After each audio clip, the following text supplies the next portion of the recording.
Escrevendo o que, Té? Ó, o que vocês falam aqui já tá aparecendo lá, viu? Tirar o áudio. Já tá no post do áudio da gente.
Três, dois, um. Vou pedir para os irmãos desligarem os microfones, tá? Todo mundo com o microfonezinho vermelho. Aí eu aviso quando for dando as oportunidades, tá bem? Começando. É com alegria e satisfação que queremos saudar nossos amados irmãos e amigos na santa e gloriosa paz do Senhor. Estamos aqui reunidos mais uma vez para prestar louvor e adoração a Deus no nosso culto de ensino da palavra do Senhor desta quarta-feira. Como os irmãos bem sabem, em função da crise do coronavírus, nós não estamos podendo nos reunir fisicamente como igreja, mas estamos aqui juntos, uma parte aqui nessa sala de videoconferência e outras dezenas acompanhando na nossa live no Facebook.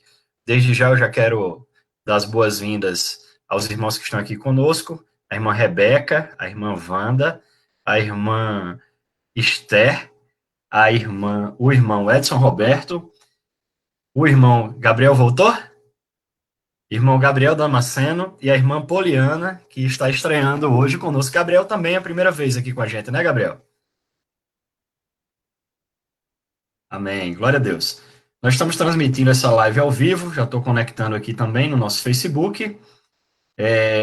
Quero mandar um abraço para o irmão Fernando, que está operando aí o nosso sistema.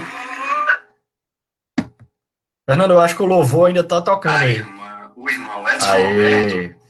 Agora funcionou. Glória a Deus. Nesse momento, nós vamos estar fazendo oração, dando início ao trabalho. Eu quero pedir para o irmão Edson Roberto estar nos apresentando ao Senhor em oração. Paz do Senhor para todos. Oremos. Senhor nosso Deus, muito obrigado, Senhor, por essa oportunidade de estarmos aqui, reunidos no Teu nome, para Te adorar, Te engrandecer o Teu nome, Pai. Para aprendermos mais de Ti, Pai, que possamos aprender mais da Tua palavra, que possamos guardá-la no nosso coração, para não pecarmos contra Ti. Abençoe aqueles que estão em casa, onde estão ouvindo, que tu possa estar visitando, Senhor, nesse momento. É o que eu te peço de agradecer em nome de Jesus. Amém. Glória a Deus. Eu já quero convidar a irmã Poliana, que estará lendo a palavra do Senhor nesta noite. Vamos hoje estudar novamente a respeito do Pentateuco. A paz, Senhor, igreja. Muito feliz de estar aqui com vocês. Coração que está palpitando, que eu sou meio tímida. Mas quando o pastor Raoni tinha falado para eu ler uma palavra e eu tinha estudado muito essa semana e Deus me deu o Salmo 6, que é quando Davi recorre à misericórdia de Deus. Quando Davi, ele fala do cansaço dele para Deus, né? Então, nesse momento, nesse caos que a gente está vivendo, acho que tem muitos irmãos assim preocupados, com o que está acontecendo. Vou ler o Salmo 6. Senhor, não me repreendas na tua ira, nem me castigues no teu furor. Tem compaixão de mim, Senhor, porque eu sinto debilitado. Sara-me, Senhor, porque os meus ossos estão abalados. Também minha alma está profundamente perturbada. Mas tu, Senhor, até quando? Volta-te, Senhor, e livra minha alma. Salva-me por tua graça, pois na morte não há recordação de ti. No sepulcro, quem te dará louvor? Estou cansado de tanto gemer. Todas as noites faço nadar o meu leito, de minhas lágrimas ao alago. Meus olhos de mágoa se acham amortecidos. Envelhece por causa de todos os meus adversários. Apartai-vos de mim todos os que praticais a iniquidade. Porque o Senhor ouviu a voz do meu lamento. O Senhor ouviu a minha súplica. O Senhor acolhe a minha oração. Envergonhem-se e sejam sobremodo perturbados todos os meus inimigos. Retirem-se de cobertos de vexame. Assim, o Davi, ele relata a Deus o cansaço que ele sente, né, no momento de angústia. É mais ou menos isso que a gente está passando hoje, assim, né, nesse referente ao coronavírus. Mas Deus sempre tem um conforto para a gente, Deus sempre tem algo melhor para nossas vidas. Então, assim, é isso, gente. Eu sou meio tímida, mas é isso que Deus me deu hoje na palavra. Glória a Deus. Quero convidar a irmã Wanda para estar... Não sei se a conexão dela caiu. Wanda, você está aí? Amém? Eu vou pedir para o irmão Gabriel estar apresentando ao Senhor a situação que nós estamos vivendo como nação. Nós sabemos que estamos passando por tempos difíceis de tribulação. Muitos estão com necessidades financeiras já latentes, muitos perdendo os empregos, muitas vidas sendo ceifadas por causa dessa epidemia, alguns doentes. E eu queria que a gente orasse, Gabriel, pelo nosso país, para que Deus chegasse com providência. Essa semana nós tivemos uma perda de uma pessoa próxima a nós, que não resistiu ao agravamento do coronavírus, essa pessoa veio a falecer. Então, eu peço em especial para que oremos também pela família, para que o Senhor venha trazer consolo e ajudá-los nesse momento difícil. Amém? Vamos orar. Esperando ver se a irmã Wanda consegue retornar também. Irmão Gabriel, com oportunidade. Amém, irmãos, a paz do Senhor. Oremos. Santo e eterno Deus, Pai, nós te agradecemos, Pai, porque nós ainda estamos aqui. Nós te agradecemos, Pai, porque apesar de todas as dificuldades, o Senhor nos permite, Pai, de alguma forma estarmos cultuando a Ti, de alguma forma estarmos suprindo as necessidades uns dos outros, Pai. Nós te agradecemos pela Sua misericórdia, pelo Teu amor, Pai. Nós viemos te pedir agora, Pai, que no nome de Cristo, Senhor meu Deus, o Senhor venha a abençoar esta nação, venha abençoar o mundo, Senhor meu Deus. Que o Senhor venha ter misericórdia de nós, Pai. Que essa fase passe, Senhor meu Deus. Que nós possamos também aprender com as situações, Pai. Que essas dificuldades possam nos ensinar a lidar com os problemas, a nos ensinar a ter mais empatia com as pessoas, Pai. Também oro, Pai, por aqueles que estão passando por crises financeiras, Deus.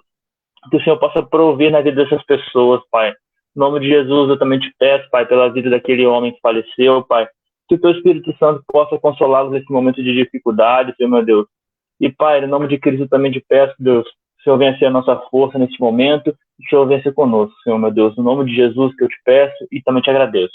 Amém.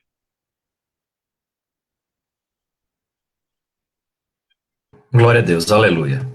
Eu queria fazer também mais uma oração. Eu vou pedir para a irmã Esté estar nos apresentando a Deus, pelas famílias da nossa igreja. Você consegue me ouvir?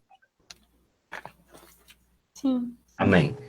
Então vamos orar pelas famílias da nossa igreja, no nome do Senhor, para que o Senhor chegue com misericórdia, sustento e graça nessa hora. Senhor Jesus, neste momento, Pai, nós te pedimos, Pai, pelas famílias da nossa igreja, as abençoa, as conforta, Senhor Jesus, traz paz aos nossos corações, para que nós possamos, Senhor Jesus, não ficar tristes nem com medo, porque a tua palavra diz que o verdadeiro amor lança fora todo medo. Então, que nós podemos confiar em ti, porque são momentos de luta, são momentos de crise, mas sabemos, Senhor Jesus, que tu estás no controle de todas essas coisas. Todas essas coisas estão em tuas mãos, são um propósito teu. Nos livra, cuida de nós, em nome de Jesus. Cuida das famílias, Senhor Jesus, do nosso país. Cuida das famílias, Senhor Jesus, do mundo. Abençoa elas, Pai, para que não aconteça mais tragédias ao longo das semanas e dos meses. Em nome de Jesus, Deus, eu te peço e já te agradeço. Amém. Glória a Deus. Irmãos, já vamos estar dando início ao ensino. Quem lembra o que a gente estava falando na lição passada, dê um glória a Deus aí. Glória a Deus. Amém, glória a Deus. Aproveitar esse momento, vou ver se eu consigo ver quem está conectado conosco, para a gente poder mandar um alô. Irmão Joel Xavier, a irmã Patrícia Xavier, irmã Neuri, a Miriam, o Juan, nós temos algumas pessoas aqui conectadas conosco, que Deus abençoe a vida de vocês, no nome de Jesus. A irmã Wanda retornou aqui a nossa conexão. Wanda, você está aparecendo 2 vezes, tá certo? Então tem que ver, eu acho que tem outro celular ou computador para ficar somente em um e desligar o microfonezinho a partir de agora. Nós estamos falando, irmãos, a respeito do Antigo Testamento, uma visão ampla e geral do Antigo Testamento. E hoje, de maneira especial, nós terminamos ali uma análise mesmo que superficial, mas a gente tem uma geral ali em Gênesis e Êxodo, e eu queria acelerar um pouco hoje, para que já no nosso próximo encontro, a gente conseguisse fazer uma vista geral em parte dos livros históricos da Bíblia, tá certo? Do Antigo Testamento. Na verdade, existe, além dos livros históricos do Antigo Testamento, um livro histórico no Novo Testamento. Vocês sabem qual é, o livro de Atos dos Apóstolos, né? Mas o grosso do que a gente vê de reporte da história na palavra do Senhor, ele vai estar contido ali no Antigo Testamento. Atos dos Apóstolos vai pegar aquele momento do início da igreja, e eu já queria iniciar nos livros históricos do Antigo Testamento no nosso próximo encontro, se Deus assim nos permitir. Hoje eu queria focar um pouco mais nessa estrutura geral do Pentateuco, né? Eu falei para os irmãos que o Antigo Testamento, ele é dividido entre lei, que é a Torá, os livros históricos, que contam as histórias, tá, do povo de Israel, os livros poéticos, que trazem poemas, cânticos, poesias de maneira especial, e também nós falamos que nós temos os livros proféticos divididos entre livros dos profetas maiores e livros dos profetas menores, tá certo?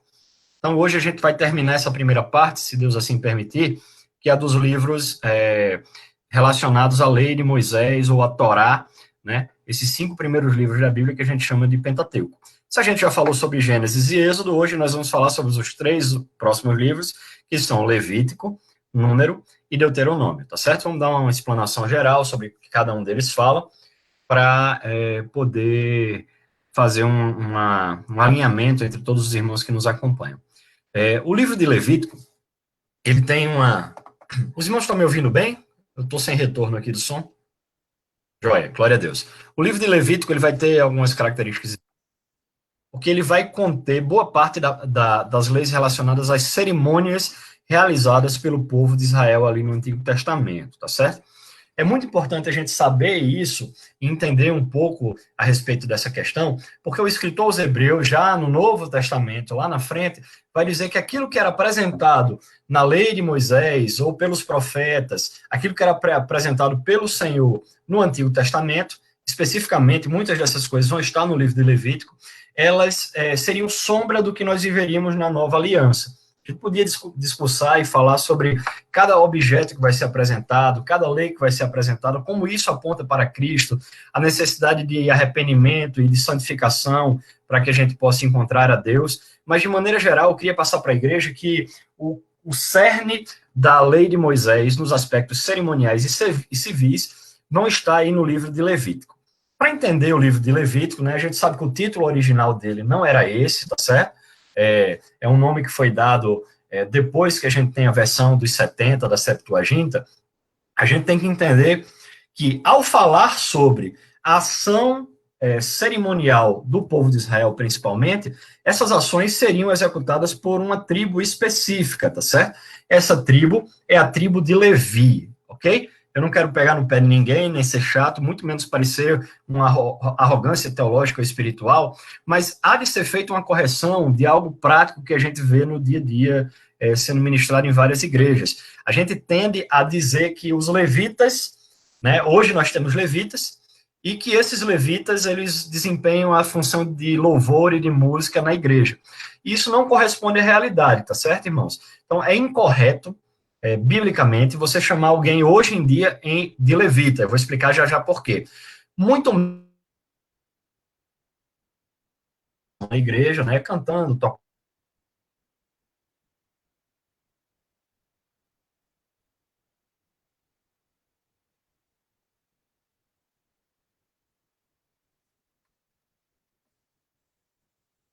Voltei? Amém.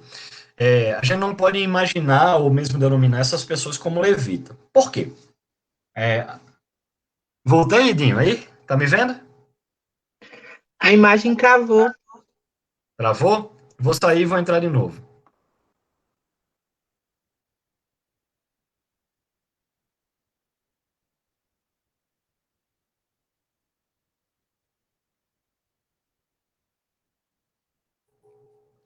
Voltei? Aí sim, glória a Deus. Então, estava dizendo para vocês que a gente não pode denominar de levita simplesmente as pessoas que tocam, cantam ou exercem alguma atribuição ligada ao louvor e adoração na igreja, tá certo? Vamos lá. Primeiro, quando Deus ele separa a tribo de Levi, ele separa com uma função muito clara. Primeiro, em substituição aos primogênitos que Deus não levou do povo de Israel no Egito, né? Deus fala, todo primogênito é meu, ponto. Então, em Israel, Deus vai fazer um tipo de substituição, em que, ao invés de separar o mais velho, o filho mais velho de cada família, Deus vai separar para si uma tribo, tá certo? Essa tribo, escolhida por Deus, vai ser a tribo de Levi. A tribo de Levi tinha uma característica especial nesse momento da escolha de Deus, porque era a tribo da qual Moisés se originava, tá certo? Moisés, o servo do Senhor, esse é o termo que a Bíblia muito claramente usa para definir Moisés, ele era da tribo de Levi, e seu irmão mais velho, Arão, também era da tribo de Levi. Deus ele vai levantar o sacerdócio através da linhagem sacerdotal, da linhagem de Arão, tá certo? E dentre a tribo da qual Arão e Moisés faziam parte, o Senhor vai separar os levitas para servir no templo, tá certo? Muito provavelmente isso vai estar ligado a um movimento que essa tribo executa logo após Moisés descer com as tábuas do monte. Nós vemos que havia um bezerro de ouro, e a gente vê que a tribo de Levi ela vai se levantar contra aqueles que estão adorando o bezerro de ouro, vai tomar algumas providências mais drásticas, tá certo? Mas, para entender a tribo de Levi, a gente tem que retornar e perceber de quem ela deriva, tá certo? Então, vamos lá.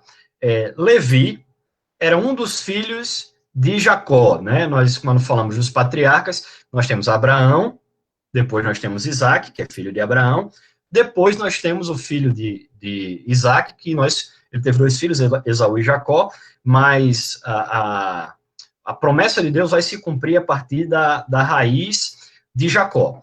Ele vai ter seus 12 filhos, né, conforme nós relatamos, e dentre esses filhos, nós vamos ter o mais velho, que é Rúben. Logo após, depois de Rúben, nós vamos ter Rúben, Levi, Simeão e Judá. A ordem dos filhos de Jacó são essa, tá certo?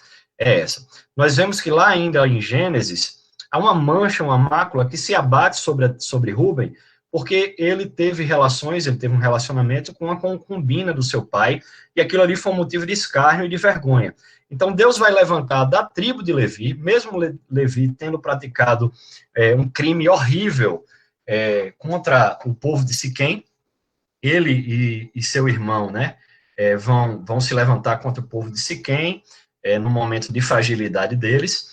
Nós vemos Deus ter misericórdia da tribo que deriva daquele homem e separá-la para si, para os ofícios que ocorressem no templo. Uma parte específica, aquilo que viesse da casa de Arão, seriam os sacerdotes e o sumo sacerdote, tá certo? Mas nós também temos os levitas com funções importantíssimas no templo, posteriormente, e nesse momento já no tabernáculo, né? No sacrifício de animais, em todo o cerimonial, no recebimento dos dízimos e ofertas e colheitas, ajudando na organização civil, muitos deles sendo escribas e trabalhando como escribas, tá certo? Quando a gente vê esse sistema amadurecer e ter uma nova roupagem lá depois no reinado de Davi, na verdade, assim, a partir do reinado de Davi sendo preparado para a inauguração do templo em Salomão, a gente vai ver que vai ter escala de levitas, cada um com uma função diferente, e o que o levita fazia era muito mais do que cantar e tocar no culto ao Senhor. Eles eram responsáveis pela limpeza, pelo sacrifício dos animais, pela guarda, de alguma forma, tá certo? Dos objetos sacros. Então, eles tinham uma série de funções, tá certo?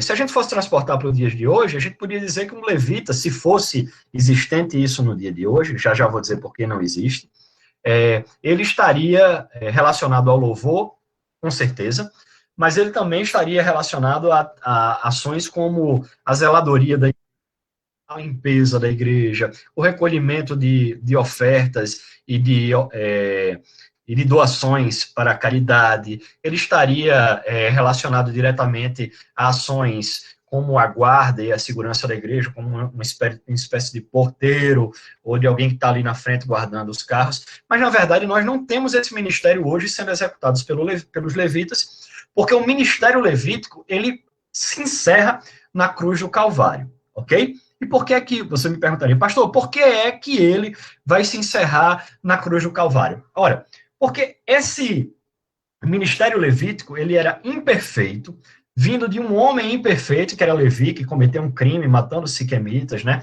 traindo a confiança do seu pai, sendo covarde no assassinato daquele povo, no momento de fragilidade, e era um sacerdócio e um ministério eminentemente humano. Nós entendemos, à luz do Novo Testamento, que nós vivemos em um outro ministério, em um outro sacerdócio, não mais vindo do sangue de Levi, mas vindo através de uma outra linhagem. Jesus se apresenta como sumo sacerdote, segundo a linhagem de Melquisedeque, tá certo?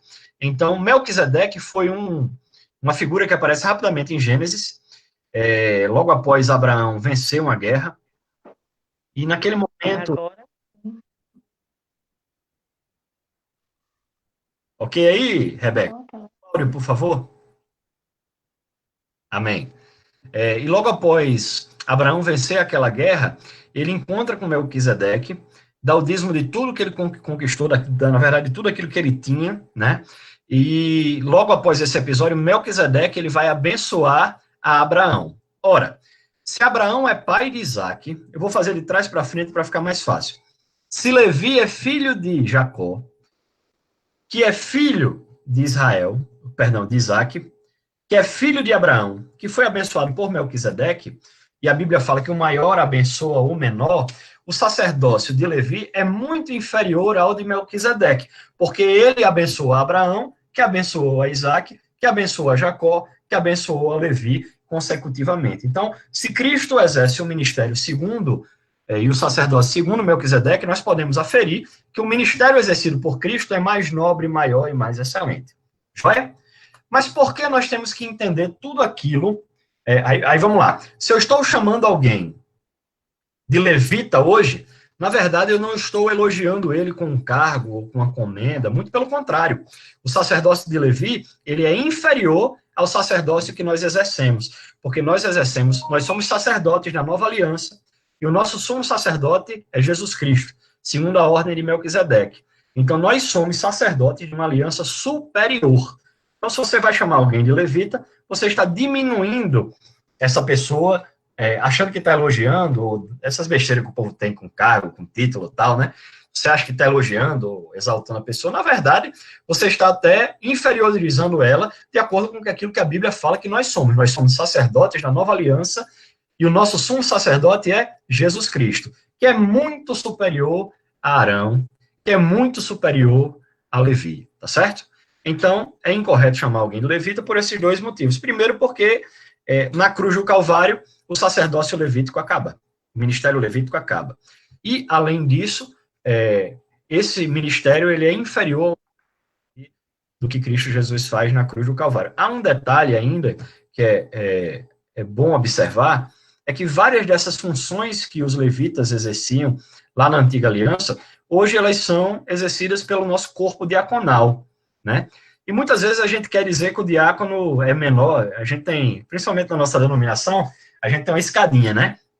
Você tem um pastor, vou fazer ao contrário, você tem um auxiliar de trabalho, que é uma figura que foi criada, aí você tem um diácono, aí você tem um presbítero, aí você tem um pastor, aí você tem o bispo, aí hoje em dia você vai até bispo emérito, né?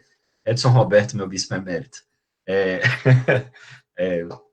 Mas, na verdade, a Bíblia não traz todos esses cargos, e alguns deles a Bíblia vai trazer em outro contexto, tá certo?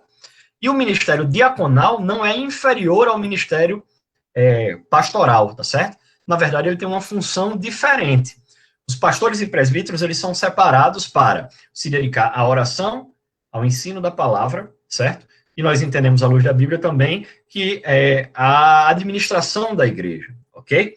E os diáconos, eles são separados por Deus para toda a questão de cunho relacionado à administração financeira, organização do templo, organização das doações, organização da caridade, e a gente podia entrar nesse assunto, mas por aí vai, tá certo? Os irmãos estão me acompanhando aí, tá dando para entender direitinho? Ou tá muito rápido? Se tiver dúvida, grita aí, pelo amor de Deus, tá certo? Amém. Aí vamos lá. Então, no livro de Levítico, a gente podia entrar aqui, mas eu acho que só ia ficar muito extenso e a gente não ia chegar ao propósito. Você tem todas as leis, algumas positivas, que é faça isso, e outras negativas, não faça isso.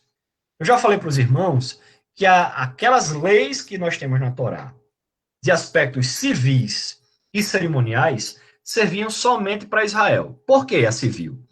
Porque eles viviam no povo de Israel, então eles tinham leis civis necessárias, como a gente tem aqui. Se você cometer um assassinato no Brasil, você vai ser processado no devido processo legal, penal, vai acabar sendo preso, cumprindo uma pena, né?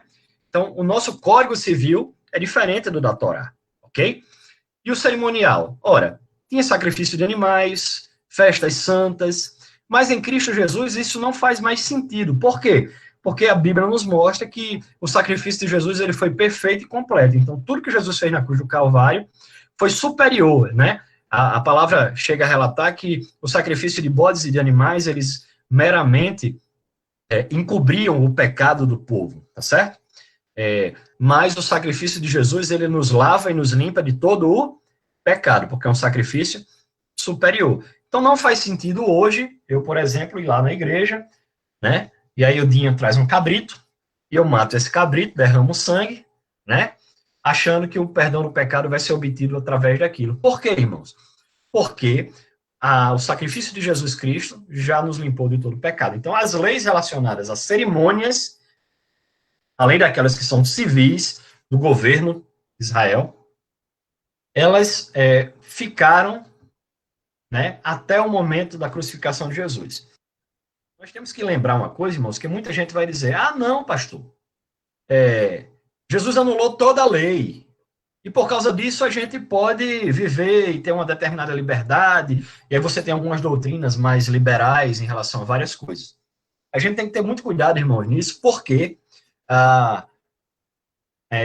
os aspectos morais da lei de Moisés, eles são extremamente arraigados no caráter de Deus. E eles já são apresentados, grande parte deles, antes de Deus entregar a lei a Moisés. Mais do que isso, muitos desses aspectos morais são repetidos por Cristo durante o seu ministério, como passagens que não foram superadas mas que são do caráter de Deus. Então, toda a lei moral que nós temos lá no Antigo Testamento, ela serve de esteio para nós. Ela não vai nos salvar, eu já repeti isso várias vezes, a lei não salva ninguém. Entretanto, a lei, ela mostra qual o padrão moral que Deus tem para nós, tá certo? Nós somos salvos pela graça em Cristo Jesus, a partir do arrependimento do pecado, confessando o nosso pecado, deixando ele, crendo que Jesus pode nos salvar, nós alcançamos o perdão dos pecados, a santificação em Deus e a consequente salvação da nossa alma e a vida eterna em Cristo Jesus. Entretanto, a lei tem aspectos morais que nós devemos observar. Então, lá em Levítico, vai ter um aspecto cerimonial de que eu tenho que levar um cabrito uma vez por ano para poder sacrificar. Isso aí foi anulado na cruz do Calvário, tá? Em Cristo isso foi superado. Você vai ter, dizendo, um exemplo bem rasteiro, tá certo? Que toda vez que a pessoa fosse fazer suas necessidades fisiológicas, tinha que levar uma pazinha e poder enterrar e tal. Isso é um aspecto meramente civil relacionado à época. Hoje todo mundo tem descarga em casa, né? Sanitária em casa para usar. Tem um povo que ainda tem a casinha atrás de casa, né? Então não faz mais sentido. Entretanto, os aspectos morais estão firmes e propostos por Deus para que a gente siga. Não matarás. Matar não agrada a Deus, porque Deus é o criador da vida, tá certo? Só ele pode dar e tirar a vida. Então, é um aspecto moral de Deus. Eu não posso matar ninguém. Aí Jesus vai e estende, olha, eu não posso não somente deixar de matar alguém, mas eu tenho que amar os meus inimigos. Jesus sempre estende aquilo que estava na lei, né? Não cobiçarás a mulher do teu próximo, a mulher do próximo, né? É um aspecto, a fidelidade é um aspecto que está inerente ao caráter de Deus. Então, Deus, ele é fiel, e eu devo ter fidelidade à minha esposa, tá certo? E não posso cobiçar a mulher do próximo porque é dele, tá certo? Aí Jesus vai lá em Mateus, no Sermão do Monte, e ele vai estender isso, ele vai falar, olha, você também não pode olhar aquela mulher e desejá-la, porque senão você já está cometendo adultério, tá certo? Então, os aspectos morais são muito claros, tá? Mas, pastor, e aí, e o Novo Testamento, como é que fica? Ora, o Novo Testamento, ele chancela o tempo todo aquilo que é moral, que já está expresso lá na Antiga Aliança, tá certo? Então, sobre o livro de Levítico, e essas correlações, era isso que eu queria passar para os irmãos. Então, vamos lá, para Números agora, tá certo? Por que a gente chama esse livro, esse quarto livro da Bíblia, de Números, tá certo? Porque ele começa e termina com um recenseamento, com uma contagem. Quem aqui já foi entrevistado pelo IBGE alguma vez da vida? Levanta a mão aí. Pessoal que está no Facebook. Já foi, Wanda? Abre o microfone aí.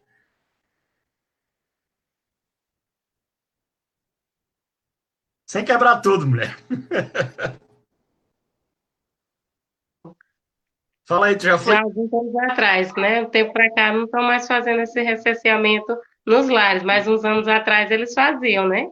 Iam de casa em casa fazendo recenseamento do povo. Amém. Alguém no Facebook já foi recenseado aí pelo IBGE? Vai ser o irmão Anderson.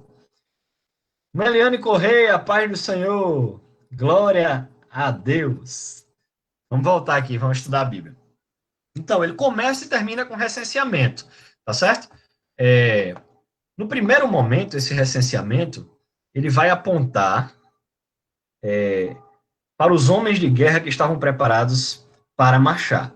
E ele começa com essa contagem, dizendo que acima de 20 anos eram 603.550 homens, tá certo? Então, se você for botar mulher, criança, né, há um fato muito importante que a gente tem que ressaltar aqui, tá? É que essas mulheres e crianças, essa geração é a geração que está sendo preparada para entrar em Canaã. Então, a primeira contagem é antes de entrar na Terra Prometida, tá certo?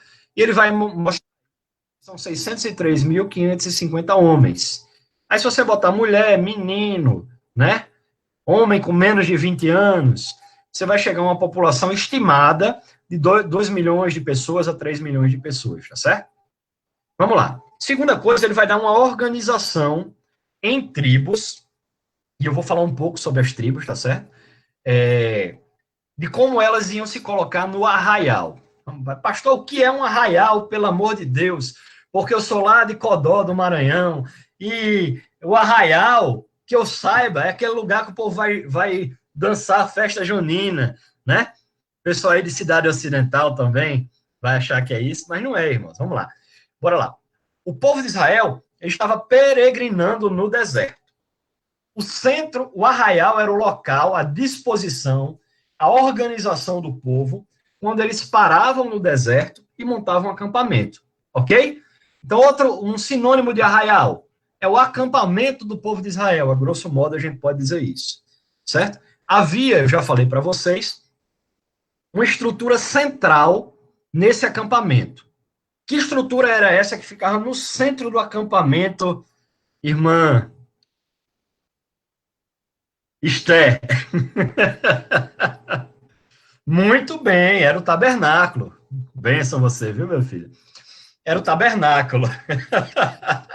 Lá no tabernáculo, nós já dissemos que era uma estrutura, né, onde onde eram realizados os rituais, né? Eu disse para vocês que ele era dividido em 3 partes.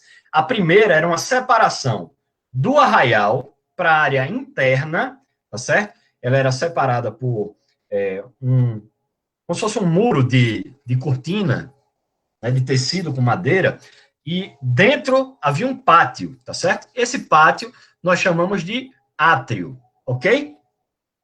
É o átrio. No átrio você tinha a pia e você tinha o altar onde ocorria o sacrifício. Ok? Aí você entrava na estrutura mesmo da tenda, do tabernáculo, e lá dentro você tinha o lugar santo, onde tinha alguns outros objetos, a gente já falou sobre isso, e dentro do lugar santo você tinha um compartimento onde ficava só a Arca da Aliança e o propiciatório, que era a tampa da Arca da Aliança, que nós chamamos de Santíssimo, ou Santo dos Santos. É por isso que a gente canta aquele louvor, não apenas no átrio, ou no santo lugar, que é o lugar santo.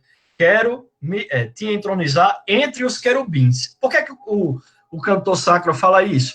Porque você sai do átrio, entra no lugar santo, e dentro do Santíssimo vai ter a tampa do propiciatório onde ficavam os querubins. Entenderam aí? Fácil? Glória a Deus. Então vamos lá. Além dessa estrutura central, a partir dela, tá certo? Pense comigo de dentro para fora. Aí é esse momento em que eu vou dar um jeito de mostrar uma figura para os irmãos, porque senão vocês vão ficar tudo doido aí, querendo entender e eu sem conseguir explicar. Deixa eu ver se vai dar certo aqui. Um negócio aqui é o Share, Guia do Chrome.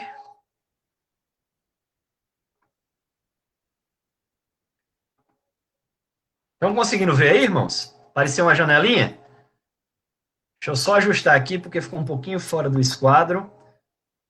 Melhorou? Glória a Deus. Então, vamos lá. A partir do tabernáculo, vocês estão vendo ele aí, tá certo? Você ia ter algumas posições, tá certo? Então, à frente do tabernáculo, um quadrado dentro de outro quadrado bem no meio. Esse quadrado maior é o átrio. E o de dentro é o próprio tabernáculo, que é o lugar santo, e dentro dele seria o lugar santíssimo, tá certo? Então, à frente dele, né, você tinha 3 tribos. Que tribos seriam essas? Judá, Issacar e Zebulon. Atrás, você teria Efraim, Manassés e Benjamim. Estão acompanhando aí? Tranquilo? Vamos nessa. Do lado, acima aí no meu mapa, né, você vai ter Dan, Asser e Naftali, ou Naftali. E abaixo você vai ter Ruben, Simeão e Gade. O gráfico que eu mostrei para vocês tem a quantidade, aí nesse início, de cada tribo, quantos homens de guerra tinha, somando aqueles 600 e poucos que eu falei para vocês ainda agora, tá bom? Vamos lá. Pastor, por que é que eu tenho que entender a organização dessas tribos? Não tem nada a ver com a nossa nova aliança. Você tem que entender porque a Bíblia é boa demais de estudar. Primeiro ponto é esse, tá certo? Segundo, porque lá em Números, vai ter uma expressão que eu vou dizer já para você, que vai apontar para Cristo e eu vou falar para vocês já. Primeiro, se você olhar a disposição do arraial, você nota que ele tem um formato de que objeto? Edson Roberto. Cruz. Muito bem. Então ele tem o formato de uma cruz. E não é à toa, irmãos, tá certo? Então a própria organização que Deus coloca no arraial já apontava para Cristo. Quem é que está no centro dessa cruz, Edson Roberto? A Arca da Aliança. É isso, o tabernáculo e dentro dele, no centro, a aliança. Muito bem, meu jovem. Glória a Deus. Isso é um significado bíblico? Obviamente que sim. Onde é que Deus se fazia presente? Era no tabernáculo, ok? Deus se manifestava ali, no propiciatório, na Arca da Aliança, era ali que você tinha uma manifestação maior de Deus, né? Onde ocorria a expiação do pecado, a consumação da cerimônia, né? Então, irmãos, a Bíblia fala, Deus se fez carne e habitou entre nós. A expressão mais correta seria tabernacularizou. Ele passou a viver no meio de nós. Então, assim como o tabernáculo vivia no meio do povo, do arraial, Jesus vive dentro de nós e no nosso meio. Quem pode dar uma glória a Deus por isso, abra o microfone e glorifique bem alto. Glória a Deus. Aleluia. Amém. Amém. Então, não é por acaso. Há uma segunda tipologia bíblica e terceira tipologia bíblica muito bonita de entender, tá certo?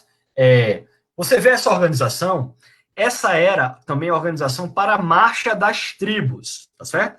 Elas se organizavam assim e tinham, na hora de marchar, imagina esse monte de gente que eu falei para vocês tendo que marchar no deserto.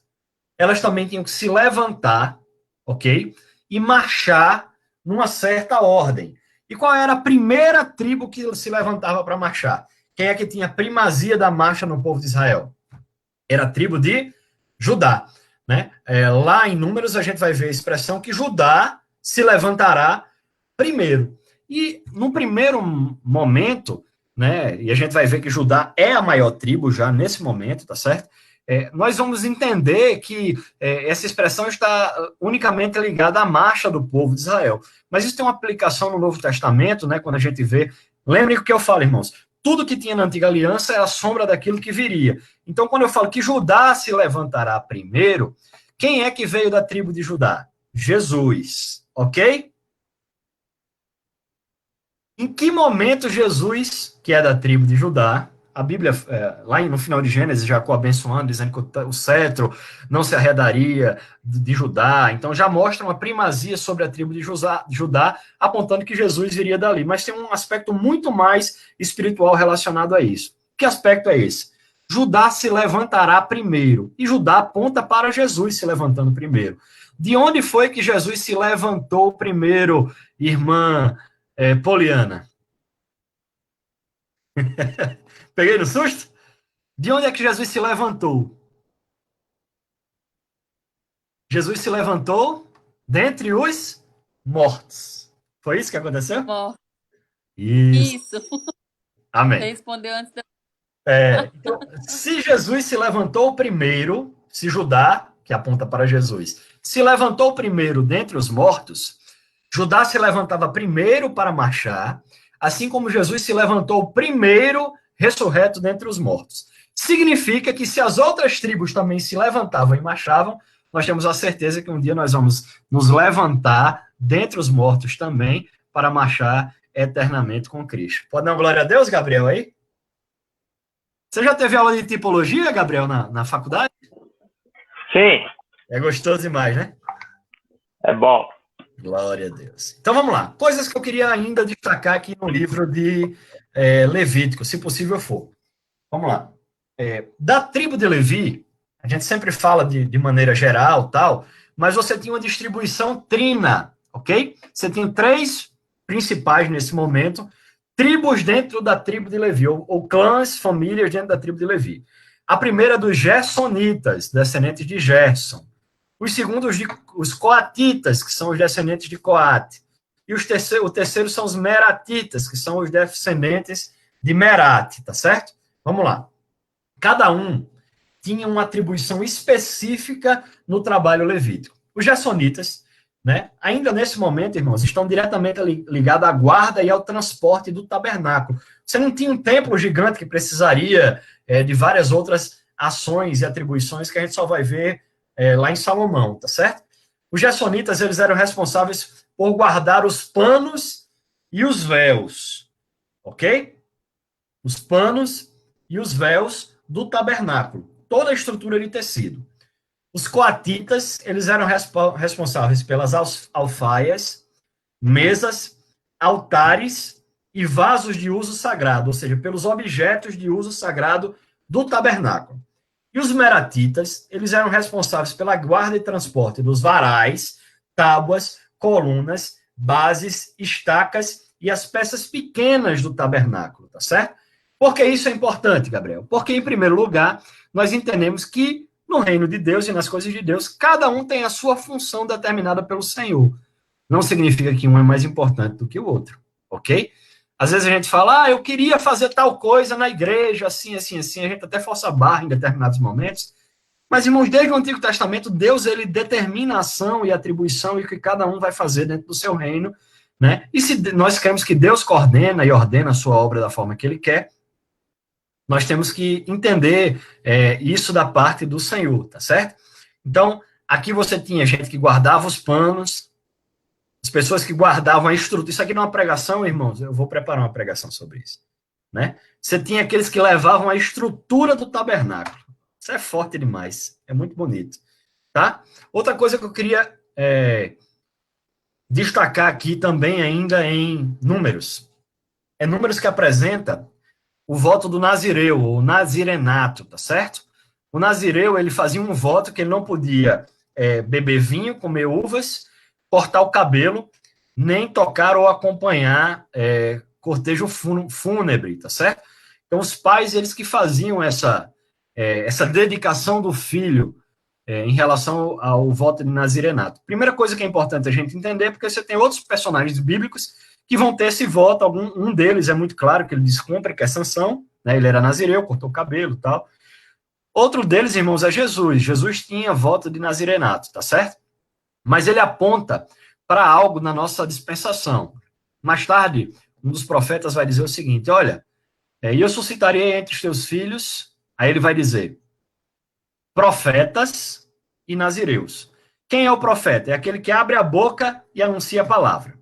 Quem é o nazireu? É aquele que, através da sua vida, ele não toma vinho, ele não come, ele não come uva, ele não corta o cabelo. Quem olha ele, vê tanto o aspecto externo quanto as atitudes dele, sabe que ele tem um compromisso com Deus e tem alguma coisa diferente. Então, ele prega através da sua própria vida. Isso aponta para nós em Cristo Jesus, irmãos.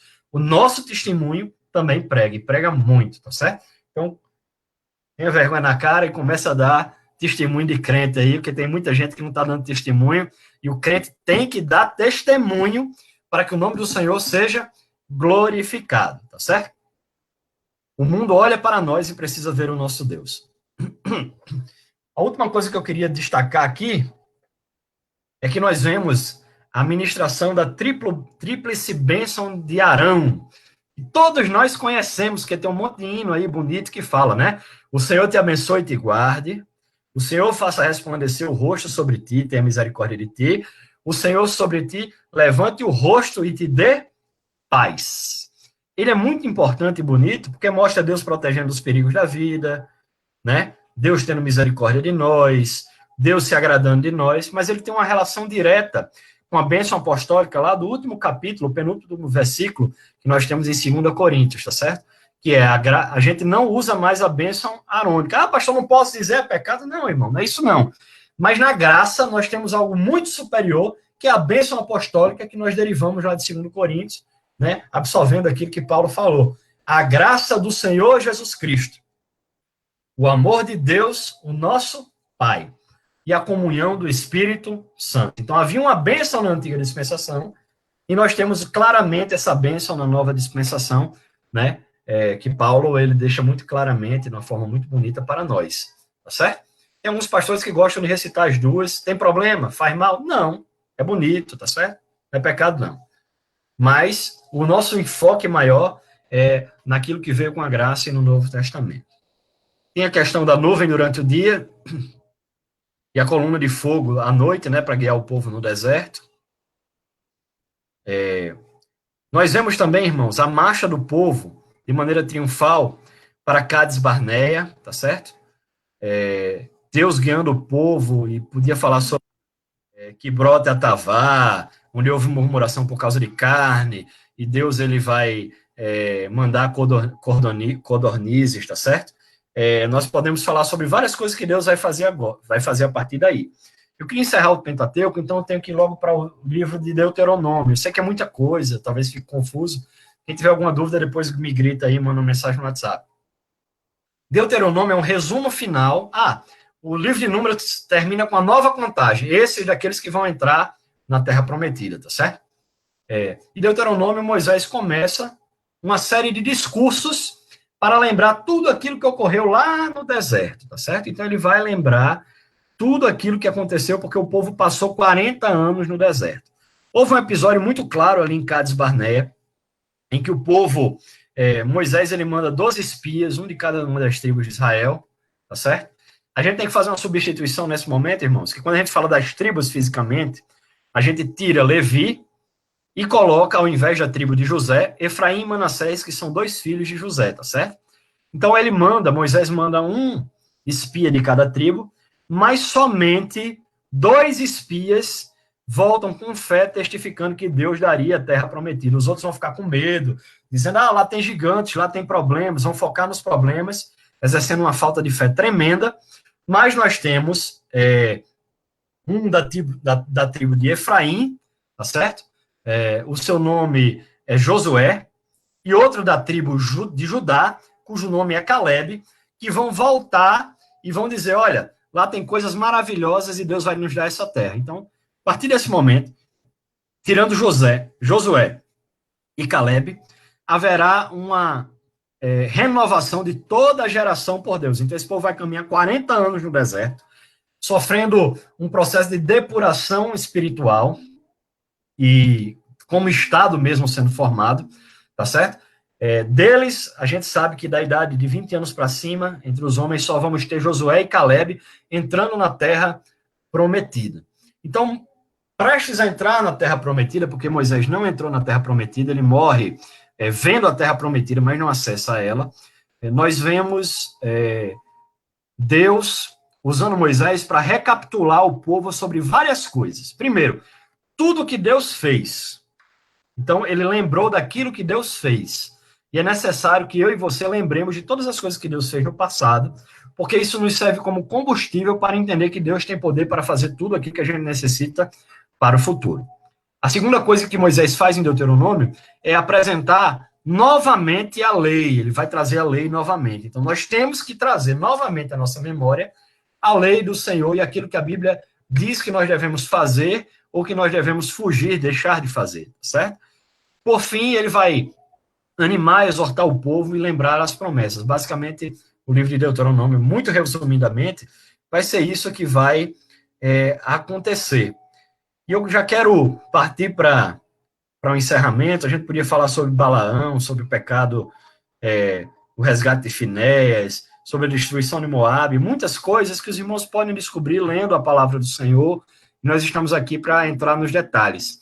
Mas eu quero encerrar dizendo, irmãos, que nós temos que lembrar daquilo que Deus prometeu para nós, daquilo que Deus é na nossa vida e daquilo que Deus exige e determina que nós vivamos e façamos. A gente não pode viver de qualquer jeito, tá certo? E foi isso que Moisés fez ali nos seus últimos momentos, né, nos seus últimos dias, registrando isso em Deuteronômio, antes de partir, encerrando a obra que ele fez para o Senhor. Moisés viveu 40 anos como um príncipe do Egito, mais 40 anos como um pastor de ovelhas, e mais 40 anos, somando 120 anos, guiando o povo de Deus no deserto. Em todos os momentos, Deus foi com Moisés, guiando sua vida, ajudando ele, ensinando as coisas. E assim como ele foi com Moisés, ele é conosco para nos guardar, nos guiar, nos orientar, nos abençoar, cuidar de nós em todas as coisas. Amém? Muita coisa, né? Se prepare que na próxima vai ser livros históricos, e aí eu não sei nem se eu consigo fazer tudo de uma vez. Talvez a gente tenha que dividir até o exílio e depois do exílio. Muita gente tem dúvida do exílio, né? Dinho estava assistindo aí o Rico e Lázaro, ficou cheio de dúvida ali sobre a cronologia. Não, gente, brincadeira. A gente vai tentar explicar um pouquinho os períodos, os reis, os impérios ali no exílio e pós-exílico, mas na próxima a gente já vai falar sobre os juízes e os reis de Israel no Império Unido e no Império Dividido. Glória a Deus, espero que alguém tenha aprendido alguma coisa e que essa palavra certamente tenha proveito na sua vida, no nome de Jesus. Eu peço à irmã Wanda Kelly, agora vai, Wanda, liga esse microfone para fazer a oração, encerrando aqui o trabalho. Aí a Rebeca vai dizer o nosso lema. Tá conseguindo? Amém. Wanda vai fazer a oração encerrando, e a Rebeca dizendo o nosso lema. Eu vou dar alguns avisos e nós vamos encerrar. Deixa um abraço especial aos irmãos aí do Facebook. Deus abençoe vocês em nome de Jesus. Amém. Primeiro, irmão, com a paz do Senhor, a todos que estamos aqui online, os irmãos que estão nos acompanhando pelo Facebook, vamos estar orando e encerrando. Soberano Deus, eterno Pai, te agradecemos a Deus por essa noite estarmos aqui, mesmo por via online, meu Pai, mas estamos juntos diante de Ti, da Tua presença. Te agradecemos, Senhor, por esta palavra, que essa possa habitar nos nossos corações, que possamos a cada dia aprender de Ti, Pai. Que o Senhor venha visitar, Senhor, a cada um dos Teus filhos, meu Pai, aqueles que nos acompanharem, aqueles também que não puderem estar juntamente conosco, Pai. Que o Senhor possa estar indo de encontro a cada um, abençoando, fortalecendo, renovando, meu Pai, não desamparando em área nenhuma, Senhor da glória. Move as tuas mãos a cada dia, Senhor, sobre a vida da tua igreja, sobre a vida do teu povo. Sustenta, meu Pai, neste momento de angústia, de dificuldade, Senhor, em nome de Jesus Cristo, ó Pai, que as tuas mãos santas e poderosas possam estar estendidas sobre a vida de cada um dos teus servos, Pai. Em nome de Jesus. Amém. Amém. O lema, Rebeca. Unidos e edificados, certamente faremos uma grande obra para Deus. Vamos lá, antes da bênção, uns avisos rápidos aí. Domingo, nosso culto será às 15 horas, você pode nos acompanhar aí no Facebook. Quem estará pregando a palavra do Senhor vai ser o pastor lá de Natal, Rio Grande do Norte. E o louvor quem vai fazer vai ser o irmão pastor Paulinho, Paulo Santos, estará louvando ao Senhor, juntamente com os nossos grupos locais, tá certo? Irmãos, todos os dias nós estamos divulgando aí os nossos devocionais. Quem desejar participar, mandar um vídeo aí, uma palavra de 5 minutos, né, não passando de 7 minutos ali, senão já fica muito pesado, só mandar para mim, tá certo? Nós não estamos mais convidando, direcionando e tal, mas os irmãos que quiserem participar, mandar o vídeo aí para nós, no nome do Senhor. Quero lembrar também que no sábado pela manhã estamos publicando o vídeo da Escola Bíblica Dominical, dando prosseguimento à revista desse trimestre, tá certo? Pastor Eliezer está nos abençoando com a ministração da Escola Bíblica Dominical. Eu peço que os irmãos continuem orando por nós, pelo nosso país, pela nossa igreja. Eu sei que está todo mundo distante, mas a gente está fazendo um esforço para pelo menos estar tendo algum contato e diariamente mandando a palavra do Senhor para os irmãos, um cuidado que a gente está tentando ter. Peço que orem também por mim, pela minha saúde, pela minha família e por toda a nossa igreja, tá certo?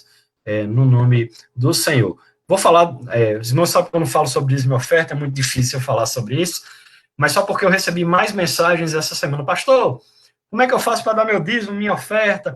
Irmãos, nossa igreja não tem conta e eu não vou na casa de ninguém pegar dízimo e oferta, nem nenhum dos nossos obreiros vai, tá certo? Nós temos que fugir da aparência do mal. Então, nós estamos orientando aos irmãos que guardem, tá certo? E que no retorno às nossas atividades presenciais, os irmãos estarão devolvendo seus dízimos e ofertas naquilo que o Senhor tem orientado. Por enquanto, nós estamos fazendo um esforço para... A igreja estão mantidas em dia, nossas despesas são mantidas em dia. Essa semana nós já vamos começar a distribuição das cestas básicas, né? A irmã Wanda está fechando aí com alguns irmãos. Quem desejar ainda doar, nós já estamos fazendo um mutirão para o próximo mês. Nós conseguimos, paralelamente, algumas cestas básicas para os missionários distribuírem lá na África, para o missionário Denis distribuir lá em Moçambique, tá? Com doação financeira, as pessoas estão depositando lá, ele vai comprar, a esposa dele vai comprar essas cestas básicas e depois vai nos prestar conta disso, tá certo? E é isso, irmãos. O que os irmãos precisarem, entre em contato conosco aí, no nome de Jesus, tá certo? Glória a Deus. Estenda suas mãos e receba a bênção. Que a graça do nosso Senhor e Salvador Jesus Cristo, o amor de Deus, o nosso Pai, a comunhão e as consolações do Santo Espírito, seja com a Igreja do Senhor hoje e para todo sempre. Dizemos amém. Deus te abençoe. Amém.